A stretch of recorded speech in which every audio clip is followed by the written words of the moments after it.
ნაცი და კოცი ერთია. ეს არის საელჩოში მოფიქრებული დეზინფორმაცია. ანუ ეს ტოპ ტვინობა კი არა, ეს არის ტოპ უსინდისობა. ამას 12 გოჭიანი ღორი არ იკადრებდა. და სამწუხაროდ ამას ძალიან ბევრი პატიოსანი ქართველი იმეორებს, ზოგი თუთიყოშივი და ზოგი ყოდალასავით.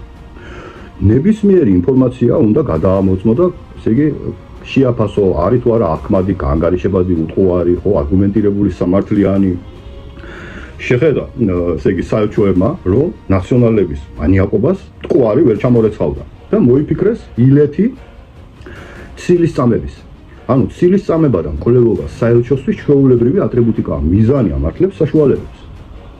და სინამდვილეში ცილისწამებელი და მკვლელი საეკლესიო სამართლით ერთი და იგივე ეპიდემიით იჯება. როდესაც შენ ადამიანის კეთილ სახელს კლავ, შენ მკვლელი ხარ და წერტილი და ამ თაღლითობის, გამეორების და მეამიტობის ფუფუნება ქართველ ხალხს არ აქვს. როდესაც ქართული ოცნება ან ნაციონალური მოძრაობა უცხო ქვეყნების ინტერესებს ატარებენ საქართველოში, საქართველოს ეროვნული ინტერესების საწინააღმდეგოდ, ქართულმა ოცნებამ ეს აღმოფხვრა და ეწინააღმდეგება და გარკვეულ სინანულსაც ავლენს, ხო? მაგრამ ნაციონალები ამას მანიაკური ბედნიერებით და სიამოვნებით ასრულებდნენ და სინანული არა აქვს. ანუ როდესაც რომელიმე ხელისუფალი უცხო ქვეყნის ინტერესების გამტარებელია ეროვნული ინტერესების საწინააღმდეგოდ, აქ თანხმად რაშიც კი ერთნაირები არ არიან.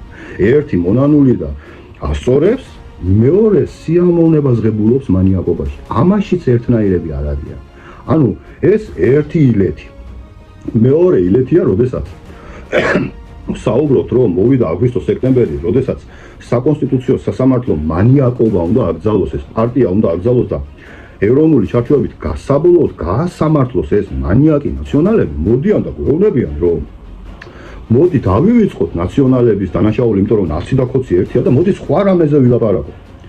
ეს უკვე ლეში ჭამიობაა. შენ 300,000 ოჯახის სიმწარეს უნდა გადააბიჯო, გადააფუთხო და მე უკვე როდესაც შენ არიჩენ თანაგზნობას მთელი საქართველოს ტკივილის მიმართ, შენი გაწეპილი სოციალურ-ეკონომიკური აზროვნება და გეგმები და იდეები არავის არ აინტერესებს. ეს კიდევ უფრო უარესია, როდესაც ეს იგივეა, რომ შენ ქართული ოცნების ამომრჩეველი გამოაცხადო ბიომასად, ამას აკეთებს ნაციონალებს. რო ვერ ამოსვარეს ტალახში ქართული ოცნება და ვერ გაათანაბრეს ნაციონალებთან, მერე მესამე ილეთი გამოიყენეს. ეს 6 სერიიდანაც გამოვიკლია. მესამე ილეთია, რომ ყველა ერთნაირი ცუდია და ამას რითი მიმტკიცებენ? ზვიად გამსახურდიას მერე ყველა მოღალატეა, ყველა ცუდია, ყველა ერთია. ხო და ხა ზვიად გამსახურდია და მერე პოსტავას ოკულტიზმი იყო საქართველოში ცნობილი ფაქტის კონსტატაცია. ოკულტური პუბლიციზმის ფუძემდებლები არიან საქართველოში. ანუ, როდესაც მერე პოსტავას და ზვიად გამსახურდიას დადებით და უარყოფით ხარებზე საუბრობთ, ხო? მათთან, ესე იგი, მამული შვილობა გასაგებია, მაგრამ შეცდომები, რაც დაუშვეს ოკულტიზმში რო იყვნენ თალკისრამდე დაფლულები, სისხლით და წამებით ვერ გამოისყიდი ოკულტიზმის ცოდვას. ოკულტიზმი უნდა გამოისყიდო აღსარებით და ზიარებით და არა სისხლით და მოწამეობით.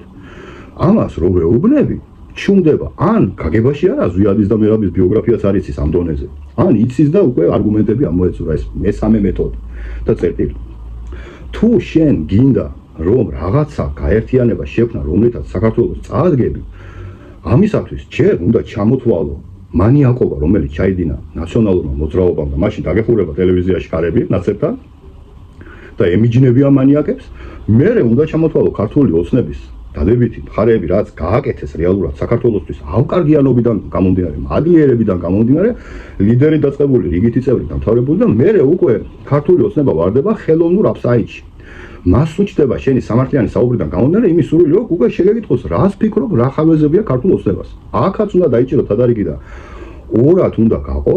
ერთი მინუსი არის, რომელიც დაუშვეს უცხო ქვეყნის ინტერესების გატარებით საქართველოში და რა გამოასწორეს და რა დარჩათ და მერე უნდა ჩამოთვალო უშუალოდ ქართული ოცნების ხარვეზები, დაასაბუთო რატომ და რაშია გამოსავალი და წერტილი.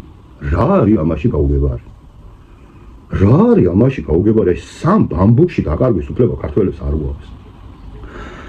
არც 200 მილიონი ვართ, არც ატომური და ბირთვული არაღი არ გვაქვს, არც ნავთობი არ გვაქვს. ერთადერთი ჩვენი ძალა სიმართლეშია და კეთილ გონიერებაშია. და შესაბამისად, რა არის ამაში გაუგებარი? ანუ ეს მეთოდები, რაც ჩამოვთვალე, ამას თუ ჩვენ გავიმეორებთ, იგივე ცილისწამების და კეთილის სახელის მკვლელობის სოდვაში ჩავარდები და წერტი.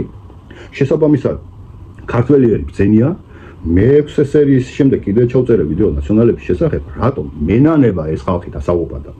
ერთია რომ ნაციონალები თავს იღუპავენ და მენანება ადამიანურად და მეორეა რომ სხვებსაც უყავენ და სხვების შეყავთ შეცდომაში და ეს კიდევ უფრო მეტი დანაშაული. თავის მტერი როა ადამიანი შეიძლება სხვას არ უშავებდეს არაფერს, მაგრამ მთელი საქართველოს ჩათრევა უნდა აი ამ ოფსკროლში და გამორიცხული ამას ქართველი ხალხი არ დაუშვებს და წერტილი. ამ ეტაპზე დაგემშვიდობები. მადლობა ყურადღებისათვის.